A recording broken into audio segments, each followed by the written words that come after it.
Welcome to Breakthrough Success. I am your host, Mark Berti, CEO and founder of Content Marketing Plaza, bringing you 3 new episodes each week where I and top-level guests teach you how to take your business to the next level and achieve your breakthrough. Now, if your breakthrough is to become an influencer who makes money doing what you love, we recently opened up the Advanced Influencer Mastermind. You can claim your free 30-day trial and learn more about it at contentmarketingplaza.com/mastermind. That link will be in the show notes. But going into today's episode, one of the things that we have to master is emotional intelligence. This is huge for being successful with your own business. It's also huge to foster it with the assistants who may be helping you with your business, the employees who you have. It's really important to foster that into them so they put in meaningful work and they have a sense of really strong attachment and love for the work that they do. So we're going to talk about the language of emotional intelligence in this episode. Today's guest who joins us today is a keynote speaker, CEO, coach, and global expert in the language of leadership.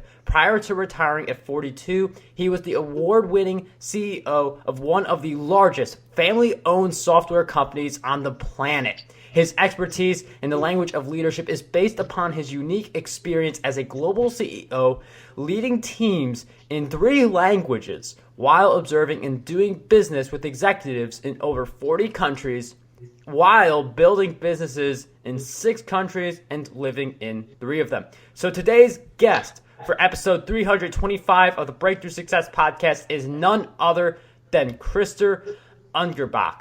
Krister, it is such a pleasure to have you on the show. Mark, I am happy to be here. Thank you for the invitation. Krister, I'm really happy to have you on the Breakthrough Success Podcast. I know there is so much for us to cover on the language of emotional intelligence. Before we do that, though, I'm wondering if you could give us some background. I know we mentioned just a little earlier, you are the global expert in the language of leadership. So I'm wondering if you could share a little bit of that backstory and how this whole path to leadership began. Yeah, so it started actually, I moved to Paris shortly after September 11th in 2001 to start our business in France. And I had learned French, as many Americans do. I grew up in the U.S. and I'd learned French for about 6 years in high school. And when I got on the street in Paris and tried to speak French to people on the street, they would respond back to me in English because my French was so bad. And I figured, well, I just need to practice it. So one of our our second client in France was the Le Palais de Festival de Cannes, which is the host of the Cannes Film Festival. So I went down and did a 3-day workshop all in French because they didn't speak English there. And subsequently, I got a call from my French salesperson the following Monday morning, and he said, "Boss, I don't really know how to say this, but they said don't ever send him back here. His French is terrible." And so, and he said, "Krister, if we're gonna be successful in the French market, you need to improve your French, and you need to improve it quickly." So I did a little research, and I found a man named Jean-Luc in Belgium, who was considered by the European Wall Street Journal the best business French teacher in all of Europe. And so 2 weeks later, I was up in his house and did like a 1-week immersive training. And the interesting thing we found is, so he asked me, "What did you say to the people in Cannes?" And I told him the words I said in French. And he said, "Well, Krister, let me just paraphrase. Let me just translate what you just told them, these executives." He said, "You must do this. It's absolutely necessary that you do that." And he was just, "You were really condescending." And I realized in that moment that while my heart was in the right place, my words were not. And he said, "Krister, here's what I'm going to do. I specialize in teaching you the 1% of the French language that you need to be successful in business. And I'm going to give you kind of fill in the blank scripts for how you can lead more effectively in French. And you don't need to learn the other 99% of the language." And so this is where 3 years later, I actually went on to learn German as well. And I replicated this process to, really be, if you're learning a new language, you have to be really conscious of what are the words you use. You translate it in your head. And in doing that process, this is purely business French and business German, it gave me a much more sensitivity to the actual words that we use that are the kind of the core of effective leadership. And it's interesting you mentioned, I mean, the language of leadership, the language of emotional intelligence. Before we actually started this recording, you were mentioning like the language of curiosity and like all these different languages. And it makes sense that you would use that word language because you've mastered several languages. And when you master like multiple languages, you really pay a lot more attention to the words that you use. Just before we dive into the emotional intelligence piece, can you share a little bit on how you were able to master multiple languages? I feel like it's something that either people just want to learn how to do as a hobby, or they can really appreciate the business aspect of knowing multiple languages.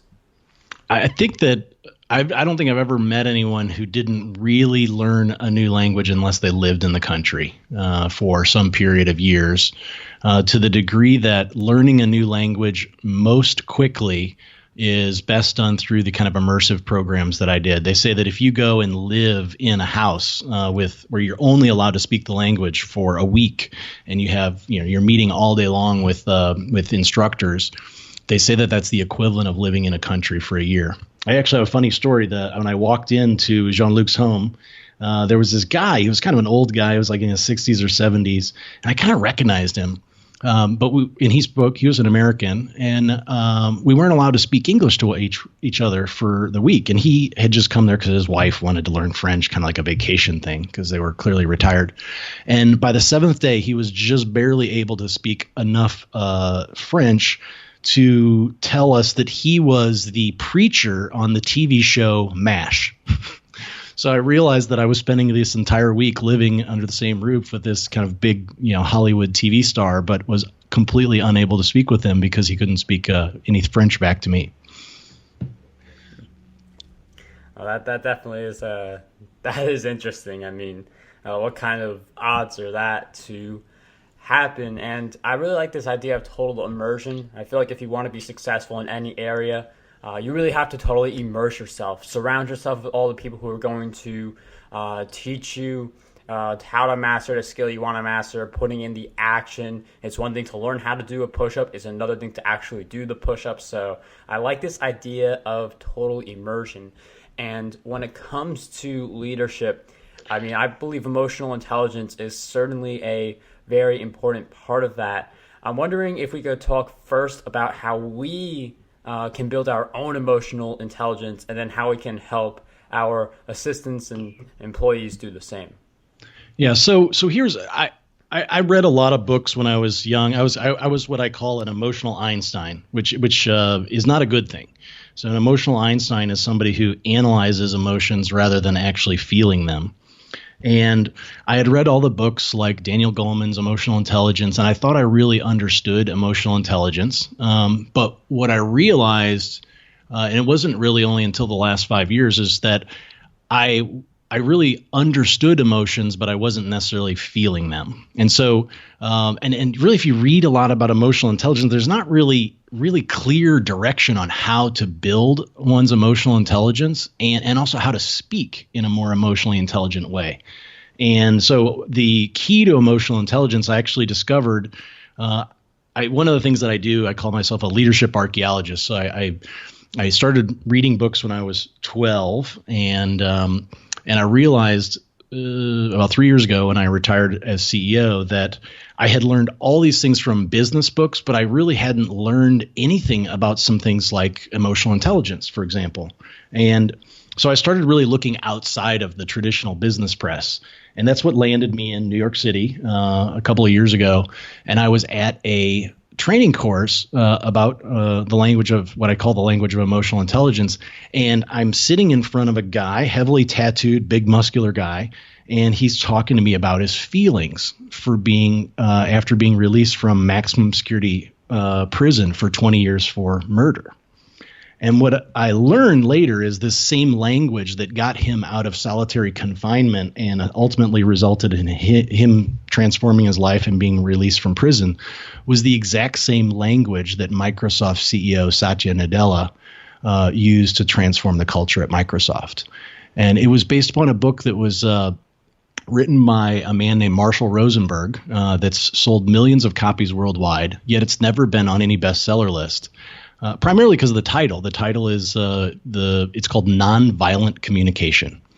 And you can imagine if you're sitting on a plane or you're sitting in a cafe and you're reading a book called Nonviolent Communication, people probably look at you like, so Mark, like what's going on in life? Right. Got anything to tell us about home? So this is part of what I started doing by looking outside of kind of the Harvard Business Review and Business Press. What are these great resources? And so what this individual who wrote the book, he's no longer alive, he built out a language framework for speaking in a more emotionally intelligent manner. And it's based upon specific language, what he calls empathy guesses. So I was a software engineer by training. Like I'm super, let's say probably not like many engineers, emotional intelligence didn't come naturally to me. And this was the first thing that I'd ever found that gave me practical, implementable steps to speak with people with more empathy. And the power was, it was literally just a fill in the blanks phrase. So let's say someone is afraid or they're angry or whatever that I'm working with.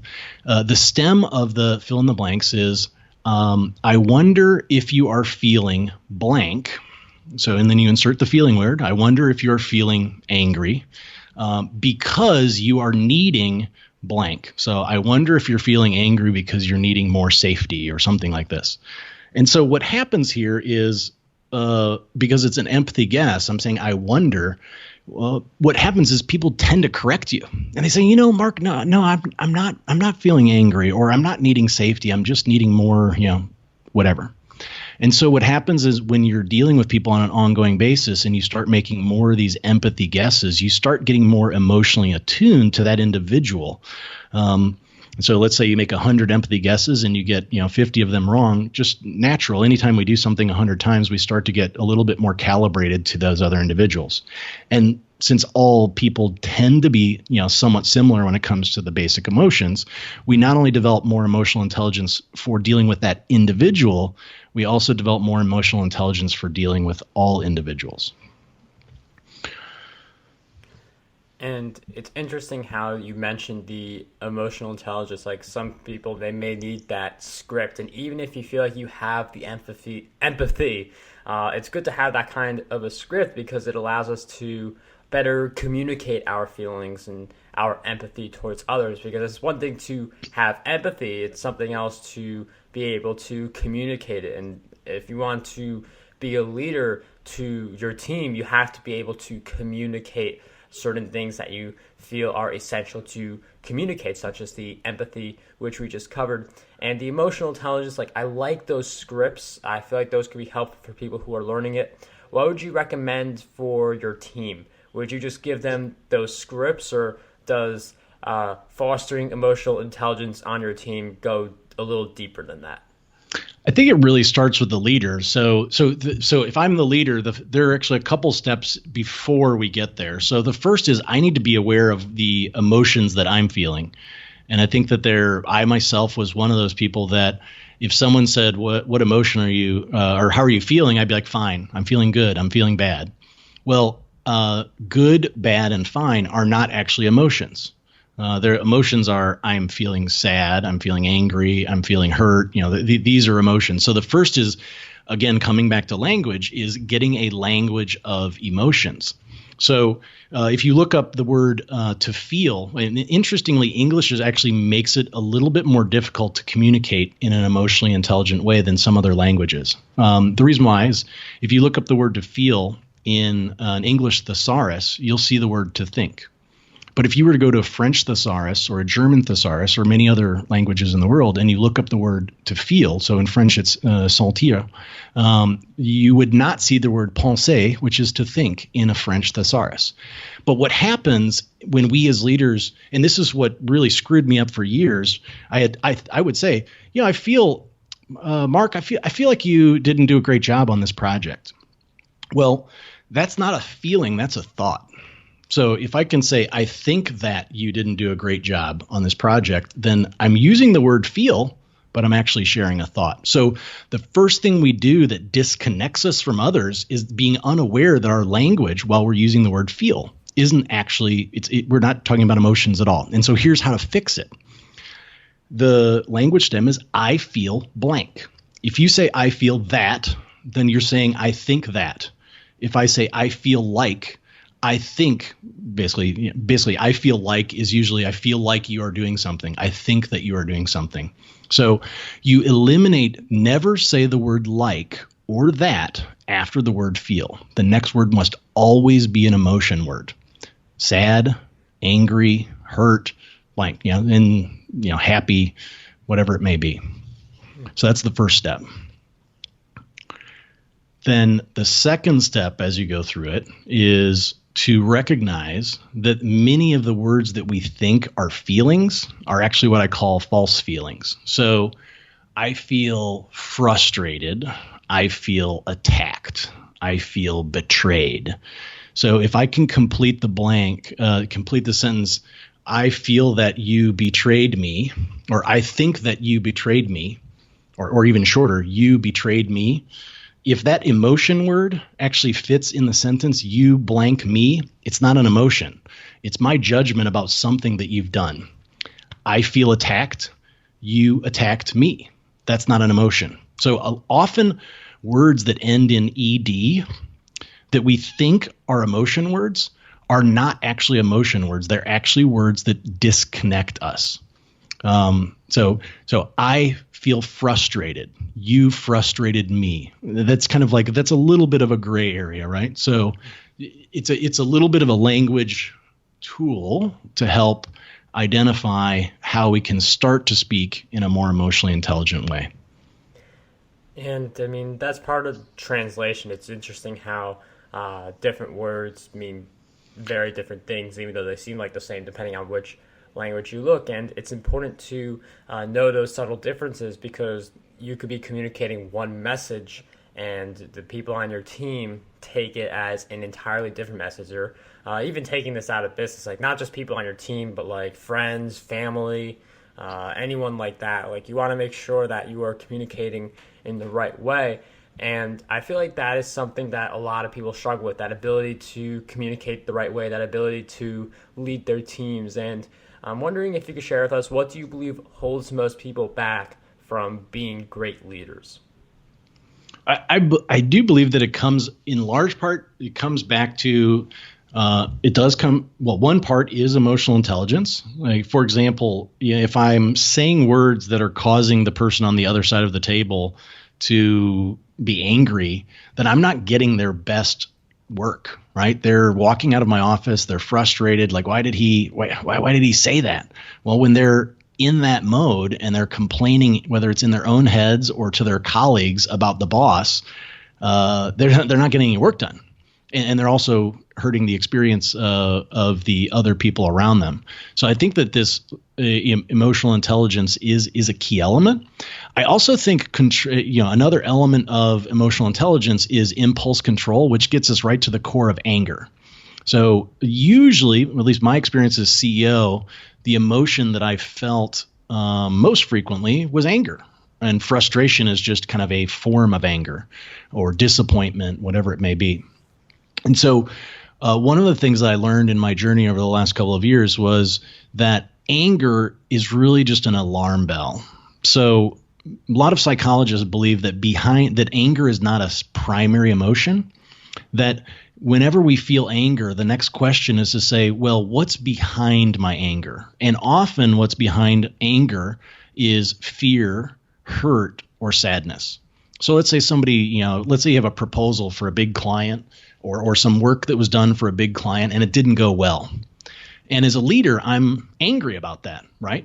But if I say, what's behind my anger?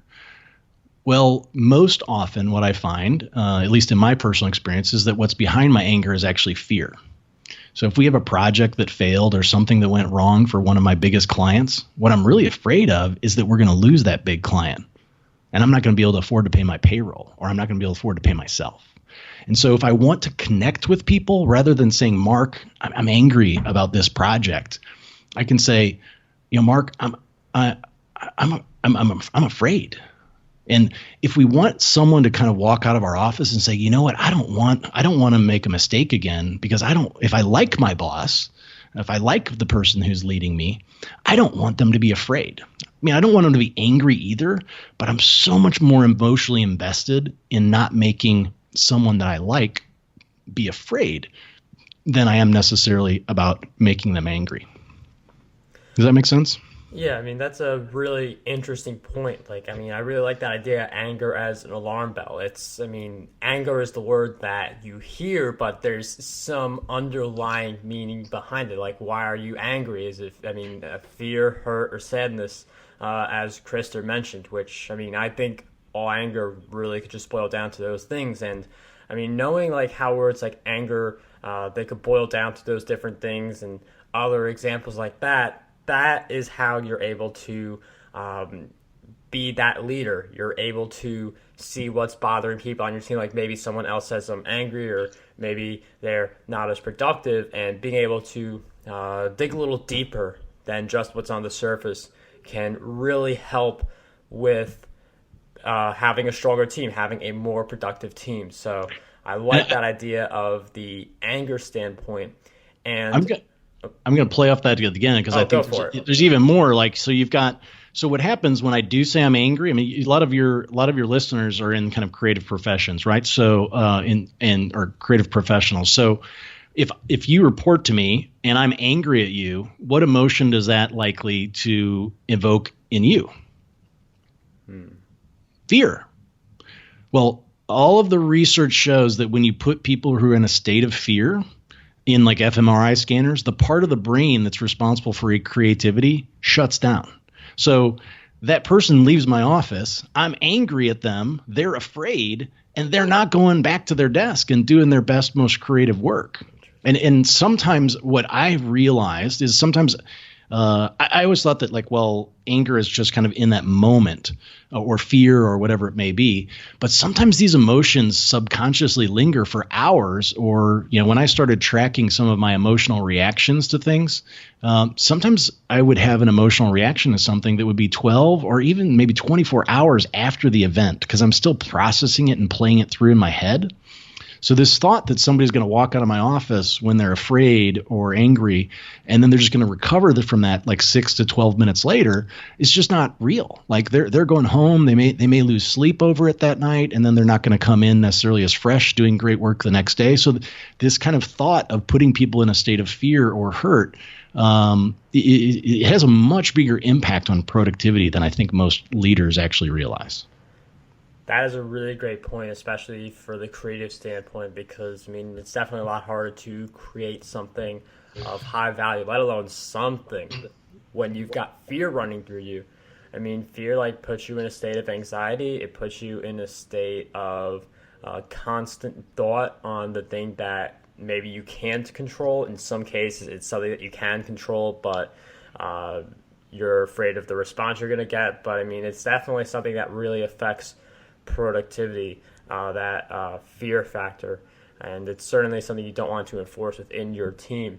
And I mean, I really find that really interesting. Like, one of the things as creatives, we can just eliminate that fear and develop habits that allow us to counter any fear that comes our way. And I'm wondering, Krister, if you could share with us some of the habits that you would consider essential to your success. Habits essential to my success.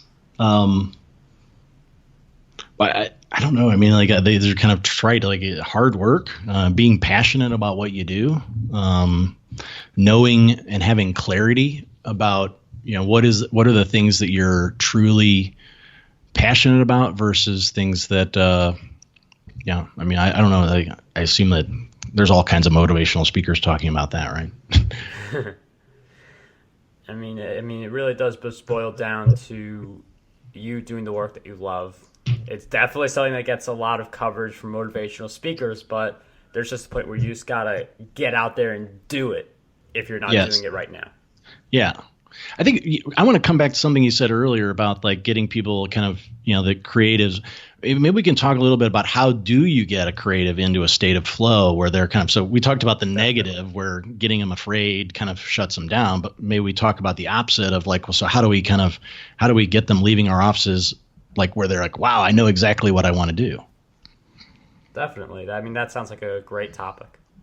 So So what I found, I'll tell a story. So I went to, I read a book, which I think is a great book. By the way, my book is called The Language of Leadership, and listeners can go to krister.com/book to get on the mailing list for when it's going to be launched. It'll be launched on Boss's Day, October 16th, 2019.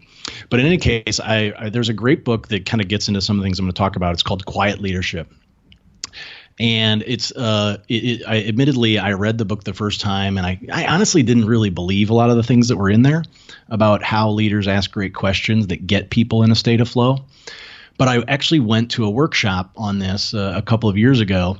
And so I'm sitting, and so they said to illustrate this example of how simple questions can get people into a state of flow and bring them to really unique insights.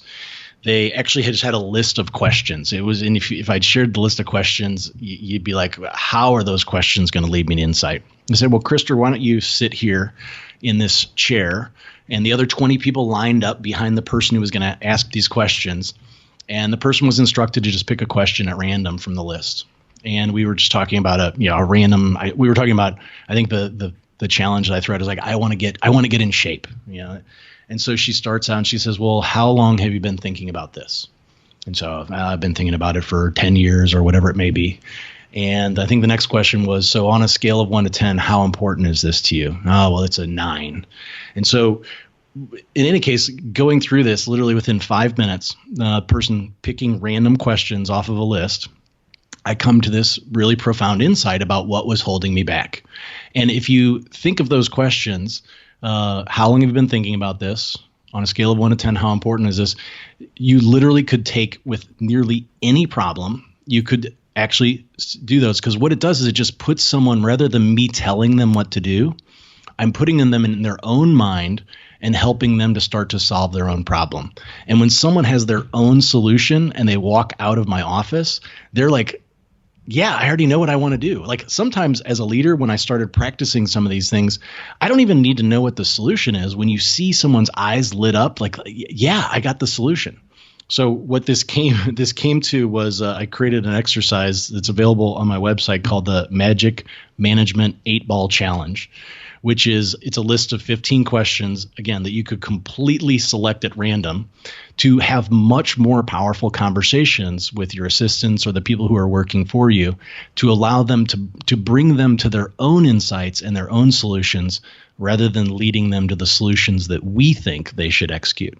And people are going to spend a lot more, they're going to be much more productive executing the solutions that they come up with than necessarily the solutions that we tell them to do. That's a very important distinction Krister makes. You can control yourself, you can control your actions, but you can't control other people. They have to come up with the decision on their own. So it is better to give them those guiding questions than say, you have to do this, you have to think in this manner. So I really like the ideas Krister mentioned, that 8-Ball Challenge, the Magical Management 8-Ball Challenge, and Krister's book and all of the other resources we've covered. Those will be in the show notes, markberry.com/E325. We'll also throw in Content Marketing Secrets and Podcast Domination, which are 2 of my books. And before we wrap up this episode, Krister, I know you gave us a question recently. How long have you been thinking about this? Which I think is really great for people to determine what's really important in their lives. But I'm wondering if you could share with us one more question that you believe we need to ask ourselves more often. I think it is the simplest, maybe like more broadly, I think whenever anything happens to us, and I think this is a great question to ask others as well, is, so if we can imagine that this situation, let's say something bad happens, and we say, if we could imagine that this was something that was kind of, that this situation happened to us in order to teach us a lesson, what lesson would that be? And getting people thinking about, okay, what is the lesson that I'm learning through this, potentially negative experience? I think that's certainly one of them. Krister, thank you for sharing with us that very valuable question, all of your great insights throughout our time together. If you guys want to learn more about Krister, go over to krister.com, KRISTER.com. If you do that /book, you'll get to learn more about his book. And one of the things that I invite you all to do, are you listening at home or your car or anywhere else, I hope you find some time to join us in the Breakthrough Success community and share your top takeaways from this episode. If you're not a part of that community yet, you can join us by going to contentmarketingplaza.com/Facebook. You'll be directed to the group. I hope you share your key takeaway with us from this excellent episode where Krister delivered some awesome insights with us. So, Krister, once again, thank you so much for being on the Breakthrough Success podcast. All right, thank you. Want to dominate the podcasting industry? Now you can with your free copy of my book, Podcast Domination. You'll learn how to launch, grow, and monetize your very own show. And whether you are a beginner or an expert, this book has a lot of golden nuggets for you. We'll cover the cost of producing this book. All we ask is that you cover the shipping. To get your copy, head over to markgilberti.com/PD.